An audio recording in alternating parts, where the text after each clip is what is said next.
Hier soir sont concernés des pays comme la Somalie, l'Éthiopie, le Kenya, Djibouti et l'Ouganda. Ces matières agricoles aussi nous intéressent. On en parle avec les experts de Prime Finance et Xavier Leblanc qui est avec nous dans ce studio. Xavier, bonjour. Bonjour Sébastien. Cas très particulier effectivement de l'Afrique. La sécheresse en revanche, ça concerne pas mal de pays. Gravité de la sécheresse et de la famine aujourd'hui en Afrique. Comment on regarde cela et quelles conséquences ça a aussi sur les cours chez Prime Finance ? Alors clairement directement sur les cours internationaux des matières premières, on peut pas dire qu'on a un lien. En revanche, il est évident que c'est une situation qui est très locale. Malheureusement, on est confronté à une sécheresse très significative. C'est vrai qu'on en connaît à d'autres niveaux dans le monde et on en entend parler depuis plusieurs années. Sans aucun doute qu'on va continuer à en avoir. Au niveau de l'Afrique, il y a probablement un vrai problème qui est local. Entre autres, un contexte géopolitique qui est compliqué. On a un conflit en Somalie. À nouveau, c'est une intervention d'urgence dont on parle. L'ONU est montée au front à travers sa filiale, donc la FAO. La France. FAO et l'ONU qui parlent effectivement de la plus grave crise alimentaire sur place depuis 20 ans. Oui, c'est ça. C'était déjà également, on en avait parlé en Somalie, il y a 20 ans.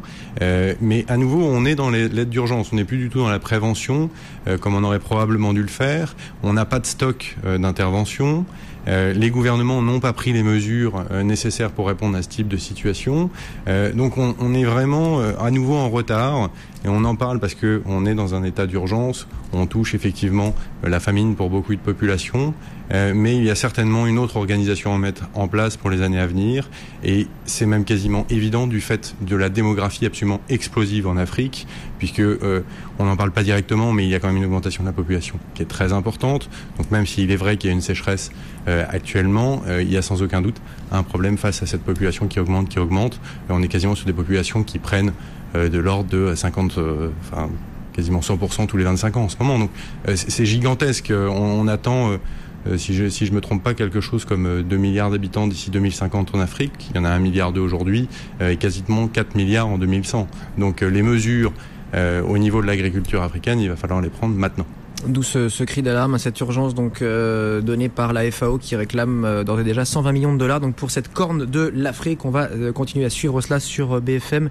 En attendant, là, si on reste sur les matières agricoles que vous suivez aussi chez Prime, il n'y a pas que l'or, il n'y a pas que le pétrole, même si on en dira un mot dans un instant. L'agriculture, chaleur américaine qu'on a connue, qu'on a décryptée avec vous là au printemps dernier. Xavier, on en est où sur les récoltes, sur la sécheresse aussi, les conséquences de cette sécheresse américaine? Alors dans un premier temps, on avait eu de très bonnes nouvelles avec la publication des chiffres de l'USDA dont on a parlé les semaines précédentes. Très bonne publication en fait en termes de chiffres, c'était une grosse surprise. Donc est-ce qu'il y a eu arrangement ou pas dans un contexte politique et économique qui est très compliqué?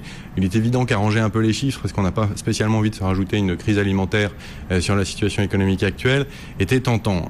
Comment on peut maquiller ces comptes là très clairement? En fait, il n'y a pas vraiment eu de maquillage. On a tout simplement eu les publications de chiffres du début de mois. Donc, ça donnait strictement aucune avancée. Voilà, c'était la photo fidèle peut-être à cet instant T, mais pas forcément... Mais ça ne prenait pas du tout en compte, justement, les problèmes climatiques auxquels on était confrontés. À nouveau, dans la Corn Belt aux États-Unis, on a des chaleurs caniculaires.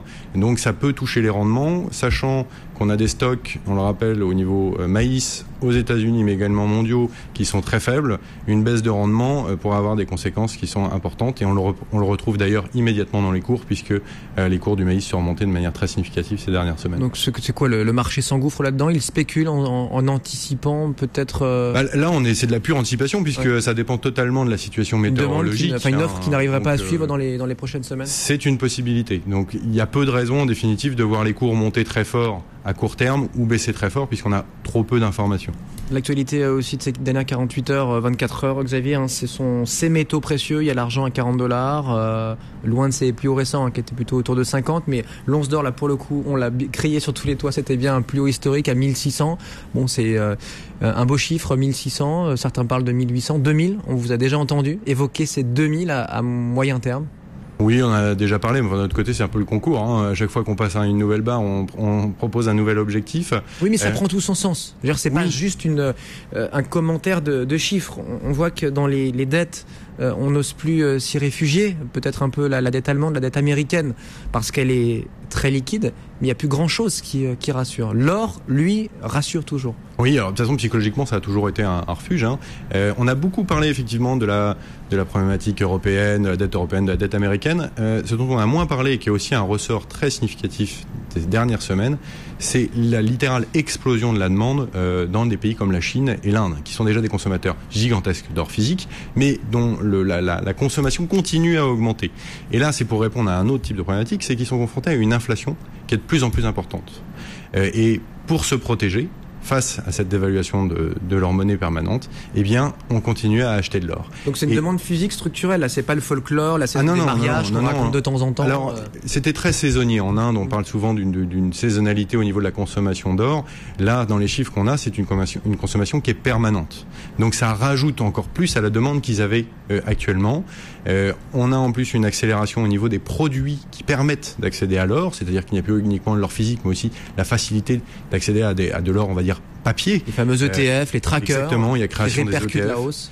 On a une augmentation des produits en Inde, mais également en Chine, où il y a eu des autorisations pour pouvoir commercialiser des produits en interne. Donc tout ça continue à aider le cours de l'or, j'aurais tendance à dire, sachant que les pays occidentaux, très clairement au niveau des investisseurs, même si on en parle beaucoup, il y a encore une réserve d'investissement pour l'or qui est gigantesque. Les institutionnels ont très peu d'or dans leur portefeuille, aussi bien en Europe qu'aux États-Unis. Entre 1 et 10% en fonction des pays et des mentalités. Oui, c'est ça. Alors après ça, vous avez également les banques centrales, mais il y a une étude de Reuters récente. Les fonds de pension américains ont au total à peu près 1% de leurs avoirs dans les matières premières, donc hors compris. Si elle passait à 2, ça changerait pas grand-chose pour elle. Or, pour les cours. Pour le marché de l'or, c'est explosif. Parce que c'est un marché qui reste très petit malgré tout. Vous avez une offre qui est limitée. Parce que si vous achetez effectivement du papier, de l'or papier, vous êtes en tant qu'intermédiaire obligé d'aller stocker de l'or quelque part chez vous ou dans un coffre. Alors on est obligé en principe d'avoir l'or en face qui est livrable. Simplement sur les marchés à terme, et en particulier le marché aux États-Unis, le COMEX, vous n'avez pas l'or équivalent à la quantité de papier qui est émise. C'est-à-dire qu'il y a une réserve, il y a une espèce de garantie qui est équivalent à peu près à 20% du marché. Malgré tout, si tous les contrats étaient exercés et que vous demanderiez livraison physique de l'or, on est censé vous livrer l'or, mais s'ils sont tous exercés au même moment, vous l'aurez pas. Il y aura un manque. C'est encore plus vrai pour le pétrole. Le pétrole à $100, on sent qu'il y a cette poche de spéculation qui est toujours bien présente. Ou de couverture, on l'appelle comme on veut. Oui, alors après ça, il y a aussi la problématique que le pétrole nous on suit, ce sont le WTI et le Brent, qui sont pas nécessairement la production les plus importantes dans le monde, donc qui sont des marchés. Et ce sont nos baromètres. Et quand je dis $100, effectivement, c'est l'américain. Notre Brent à nous, européens, il est très largement au-delà des 100. 118 à l'instant. Absolument. Donc, mais en plus, ces cours influence tous les autres pétroles. Donc, comme ce sont des petites productions, vous pouvez spéculer et éventuellement les influencer. Et à ce moment-là, vous influencez tout le marché du pétrole.